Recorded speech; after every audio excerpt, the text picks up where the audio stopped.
আমি আসলে কোনো ঝুঁকি নিতে চাই না। এই যুদ্ধটা আমি তোমার নেতৃত্বে লড়তে চাই।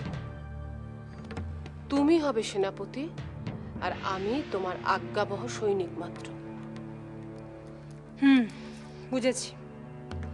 তার মানে এখন থেকে যা ভাবার আমাকেই ভাবতে হবে। যে খাঁচায় বন্দি থেকেও আকাশে ওড়ার স্বপ্ন দেখে,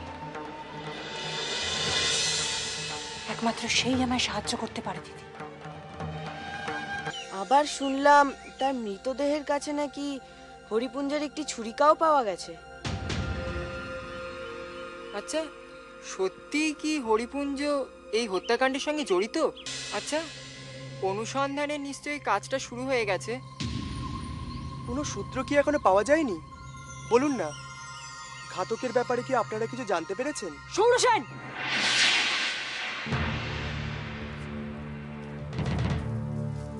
কি হচ্ছে কি এসব? তোমরা কেন রাজকুমারকে বিরক্ত করছো? আমরা তো বিরক্ত করিনি, আমরা শুধু জানতে চাইছি যে এমন ঘটনাটা কে ঘটিয়েছে। তা জেনে তোমাদের কি লাভ? লাভ ক্ষতি এত সাথে বুঝি না, কৌতূহল হয়েছে তাই জিজ্ঞেস করছি।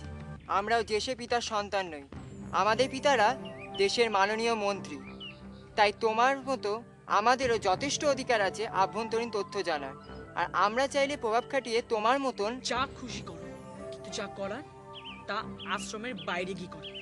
কারণ আচার্যদেব যদি জানতে পারেন তাহলে তিনি তোমাদের অভিভাবকদের ডেকে পাঠাবেন।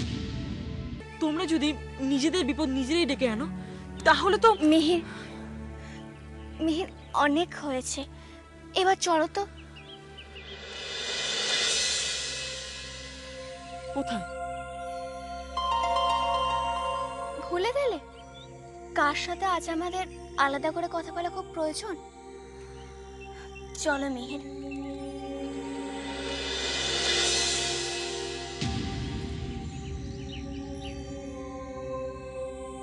আমার যথেষ্ট শিক্ষা হয়েছে,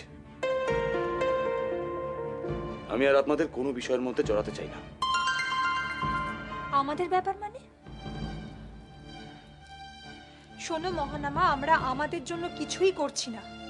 যা করছি তা তোমার ভালোর জন্য করছি। আমার কতটা ভালো হচ্ছে সেটা আমি নিজের চোখে দেখতে পাচ্ছি। তোমাকে যে দুটো ছুরিকা দেখিয়েছিল, তুমি কি অস্বীকার করতে পারবে যে দুটো ছুরিকা তোমার নয়? ওই তথ্য প্রমাণের কোনো মূল্য আমার কাছে নেই। সেটা তো বাবা আসলেই বোঝা যাবে। তুমি দাদাকে ওগুলো দেখাবে? নিশ্চয়ই, আর শুধু বাবাকে না, প্রয়োজন হলে আজ শোক সভাতে সবার সামনে প্রমাণ করে দেব যে তুমি মূল অপরাধী। কি হলো? কি ভাবছো তুমি? আমি ভাবছিলাম যে এমনিতে আপনাদের সাহায্য করতে আমার কোনো আপত্তি নেই, কিন্তু কিন্তু কি মহানামা? দেখুন, আমি চাই না যে সবাই জানুক আমি এসবের পিছনে রয়েছি।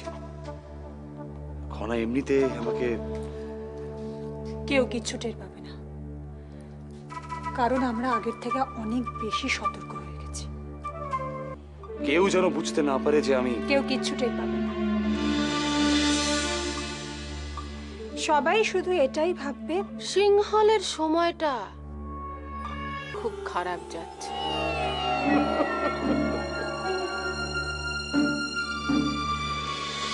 দোহাই আপনাদের, আপনারা এইভাবে এভাবে চুপ করে থাকবেন না, প্রতিবাদ করুন। আসুন আমরা সবাই মিলে এদের বুঝিয়ে দিই, আমরা দিনের পর দিন এইভাবে অন্যায় সহ্য করব না। বাবা সমৃদ্ধি, তুমি তো দেখছি প্রাসাদে নারীদের একত্রিত করতে উঠে পড়ে রেখেছো। নারীরা একত্রিত হলে দোষ কি দেবী? আপনার পরিচয়? বোন, উনি হচ্ছেন। ইনি হলেন আমাদের গুরুমা, আর গুরুমা যখন এসে গেছেন তখন তিনিই সিদ্ধান্ত নেবেন যে দেবী মীনাক্ষী কি করবেন।